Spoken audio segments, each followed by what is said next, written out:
Okay guys, today we're going to do a quick video on upgrading the RAM on the HP Elitebook 840. This is a really simple procedure. Essentially, you're going to flip the laptop over, ensure that it's powered down, and then you're going to see a latch right up here.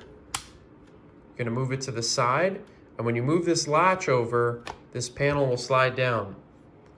So you'll be able to lift the panel off.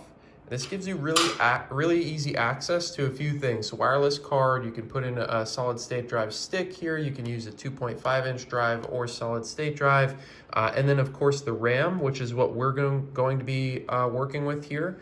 You've got two slots and they're both DDR3, 1.35 volts. So that's the low voltage type. You're gonna pull out on the clips, just like that. Push out on these two clips, like that, and pull it out. And the kit that I have, I usually use SP memory, but I had this one just left over. But this is a HyperX kit of 16 gigabytes, and it's gonna work really nicely in this laptop. It's gonna speed it up a whole lot. So to put the sticks in, 45-degree angle, just like that. Push firmly in, and then push down. And that's it.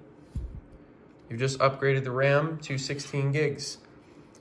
To put the cover back on, obviously just put it down like that, push forward, and don't forget to lock it.